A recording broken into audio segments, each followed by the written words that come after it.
Hey there, darlings. Welcome to the Farmer's Table. This video is a video that I actually uploaded a couple of days ago. It is about stoneware and kind of all about it, caring for it, how to use it, the ones that I like and have. I uploaded the video and it got hit with some sort of glitch in YouTube's new automatic language dubbing. And I joked that I went to bed a thorough English speaker with broken Spanish and a little bit of American Sign Language, and I woke up a complete polyglot because apparently this video was playing in about 9 different languages dubbed over, so it would look kind of like I was speaking it. Very strange. And I did everything I could in the back office to try to fix it on my end, but it still wasn't fixing. I was hoping YouTube would automatically adjust it, and they haven't. And so I've taken the video down. I'm re-uploading it with this little clip on the front. If you don't mind, if you've already watched it, if you don't mind like leaving a comment and engaging in some way, liking, subscribing, stuff like this, it's a mild annoyance. I mean, obviously it's not a huge issue. I love YouTube and all the opportunities it's provided, but things like this, I mean, you'd put a lot of work making a video, and now all of those views and comments are basically gone, but I needed to be able to re-upload it so people could actually watch it. So please like, subscribe, comment, share this video, any video, and help me out, please, so that it's not just like a total loss in the algorithm. And here is my my spiel on stoneware and why I love it and how I care for it. I hope it helps. Thank you. Hey there, darlings.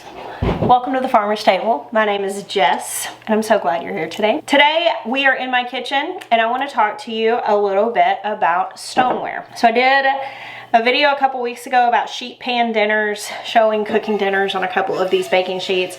And then last week, I did our Thanksgiving breakfast, which was also baking on baking sheets. And in both of those videos, I had a lot of questions. Anytime I use these pans, I get a lot of questions of people asking about my baking sheets. Now, I have quite a collection of stoneware at this point after a lot of years. My introduction to using stoneware was this pan right here. As you can see, it is very well loved. I think that this thing is probably a good 18 years old or something like this.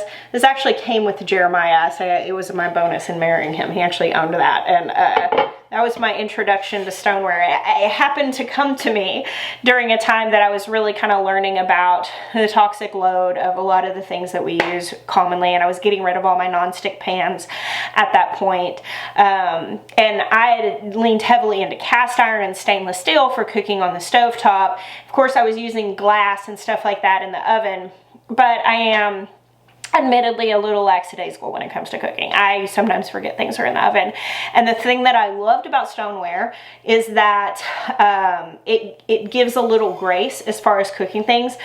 Whenever you put something on a stone, let's say you're putting cookies on, and let's say you forget them a little bit, and it's been a few extra minutes. Instead of the bottoms blackening as they might on like a glass pan or a metal pan, on a stone they're going to dehydrate more. And so it gives just a little bit more leeway as far as cooking things. And I have found that across the board. Things do not burn as readily on stones. They actually just dry out a little bit more. So I mean, you can still kind of mess your food up, but a slightly crispy cookie is still edible, whereas a black bottom cookie, not so much. Now I'm going to go into like care and usage and different things. This is Pampered Chef stoneware. That's what my first introduction to it was, this pan right here. And since then I have amassed quite a collection. I've loved Pampered Chef stuff for a long time. I'm not a consultant, but my friend Samantha is, and every year I actually host a party for my viewers. I promote it to my viewers, and Samantha is the one who works as the consultant for that. At this point, we joke that we're Pampered Chef Santas every year because we take our rewards and we give them to our friends. The care, the usage, all the stuff I'm talking about, I'm sure that applies to other brands. The reason why I particularly like Pampered Chef stoneware and why I stick with this brand and continue to use it is that they harvest all their clay in the United States. Their stoneware is manufactured in the United States, and it has an excellent warranty. And they will replace things that break within a certain time window. It's quite generous. It's a really good warranty. The only thing is with that warranty is you need to maintain some measure of connection with the consultant that you ordered through. So that's why I like promoting Samantha. She's been doing this for a really long time. And she's great. She takes care of people. And I really do stand by this product. Paper Chef has lots of gadgets. They have lots of cool things. I use a lot of their stuff. I stand by this. I recommend it. I think that they're really great. Now, here's the thing about Stoneware. I'll put a link to our party down below if you want to go check it out. I'm going to talk about some of the different pieces I have. I don't know if these are even all in manufacturing anymore, like they changed their colors and the different things that they offer. I know some of the staple pieces stay the same over the years. Stoneware is one of those things, much like cast iron, that people buy, get overwhelmed by, never use, and then donate. So if you want to keep an eye out, you can often come across these pieces at Goodwill and garage sales and stuff like that. I've gotten like cool pieces, especially like retired pieces from those kinds of places. But I don't think you can go wrong with purchasing some of these. They are the most used things in my kitchen, aside from potentially like my favorite knife and some of my favorite cast iron pans. So let's just dive into kind of the application, the care, and how they work. This is clay, as I mentioned. That means they are breakable. I would say that is probably one of the downsides of Stoneware, is that they can break. And in all the years of having it with a bunch of kids in my house and lots of traffic in my house, I think we've probably broken a good 4 or 5 pieces, and that's out of quite a few. And as I said, over a lot of years.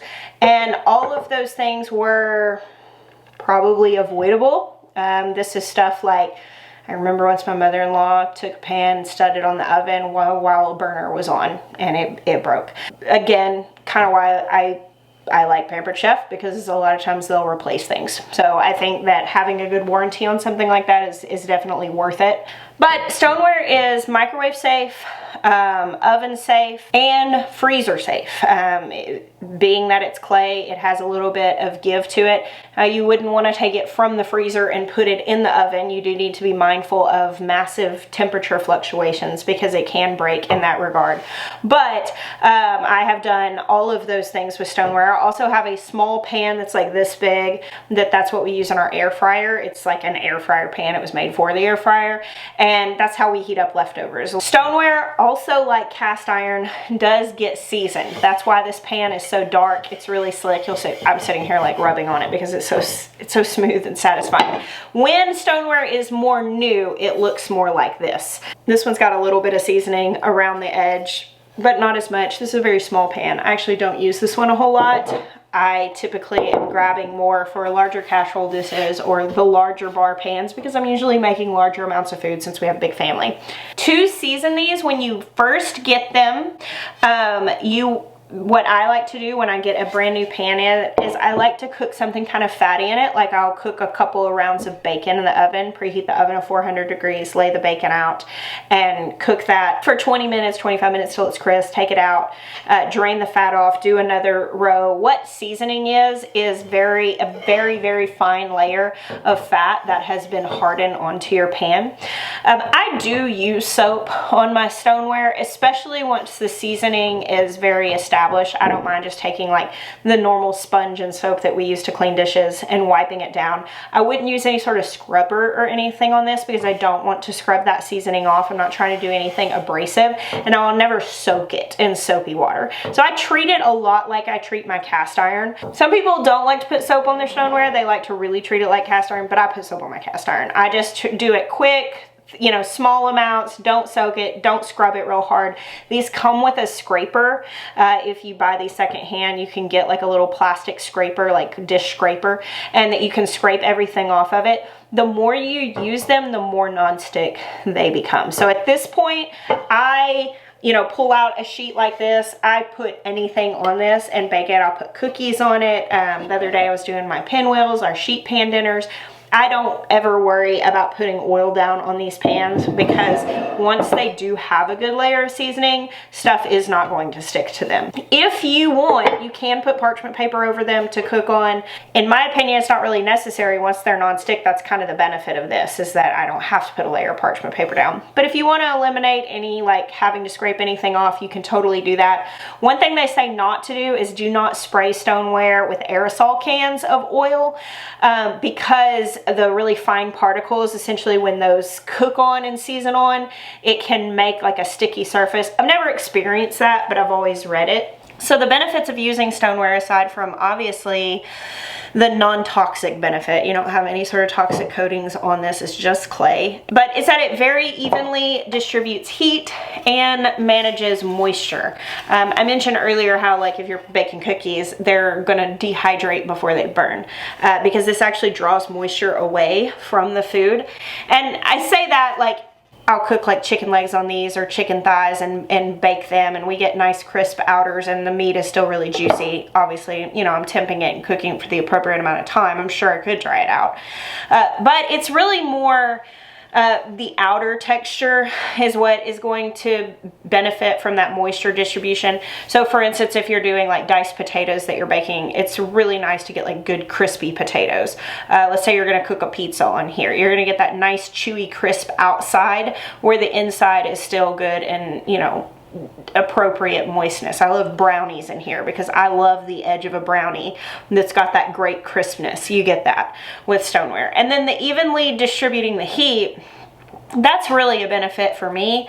My oven, bless it, is not the best oven that exists. It's actually not great. It's not a great oven. We'll just say that. I don't want to talk too much trash about my oven while it can hear me. But I don't want it to give out on me. It's Christmas stuff.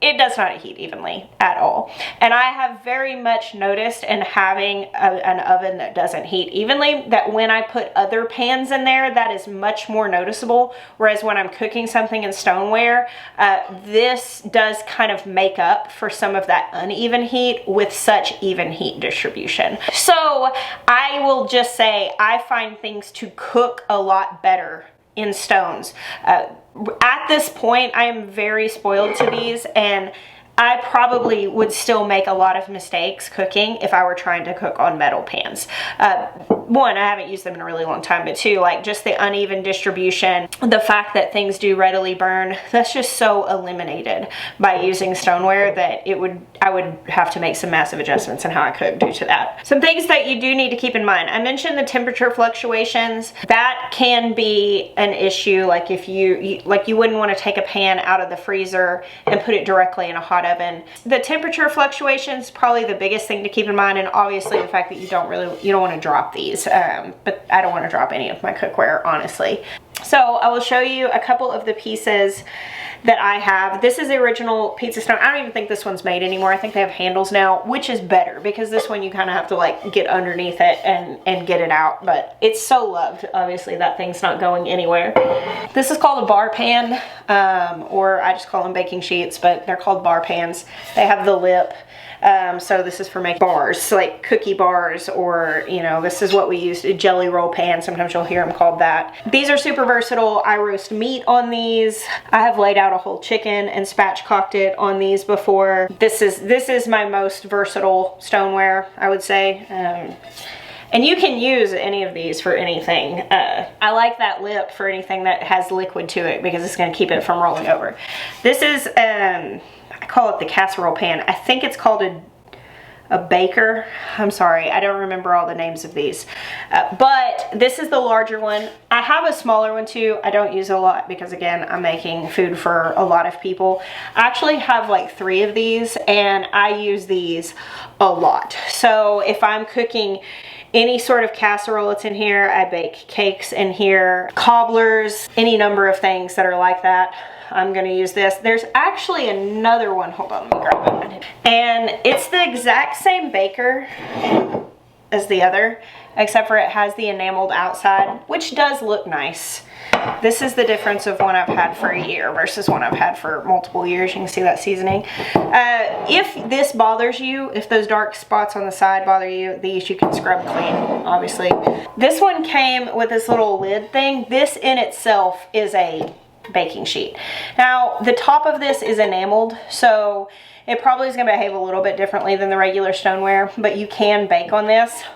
I use these more than anything when I'm cooking something to take with us somewhere, because this, it's also really nice if I'm cooking dinner kind of like, sometimes I'll cook dinner late in the afternoon so that it's done in the evening, especially in the summer whenever I've got like garden stuff. I like to be outside in the evening. And I like this because I can put this on top and it really does trap a lot of the heat in and keep things warm. But this is nice. I honestly, I haven't used this as much as I thought I was going to. I thought, oh, I'm going to use that in bake stuff. But this size versus this size, I typically grab for this rather than this because this is still a little small. This is a square baker. I think this is 8 by 8. Again, I really like this. I like the depth of this one. It's just a tad deeper than the other one. Not my most reach for, simply because I usually need a larger pan for this whenever I'm cooking for my whole family. Sometimes I do desserts in this one because it's a good size for desserts. Next, another one of my most used stoneware things. I have a few of these because, you know, mostly I make pies during the holidays and stuff like that, and I'll make quite a few and take them to people. But these are so good. These pie dishes. Now we make quiche in these, so this is not just for dessert pies. We make, you know, dinner in them also. But because of that moisture distribution and the even heating, I find that pie crusts turn out really, really lovely in these. You get that really good crispness without having to worry about burning so much. And so even if you do like let something go a little too long, sometimes with quiche, when I make them real thick to get the eggs to set up, the little bits of the crust that stick out do get a little darker, but in these, they're just like nice, crisp, you know, crackery crusts, and I don't ever have to worry about there ever being any like black burned bits. I have other pieces than these. These are just the ones that I reach for the absolute most, and that if something happened to them, I would need to get another one very soon because I would miss it. The bread pan. This is the loaf pan. I bake a lot of bread.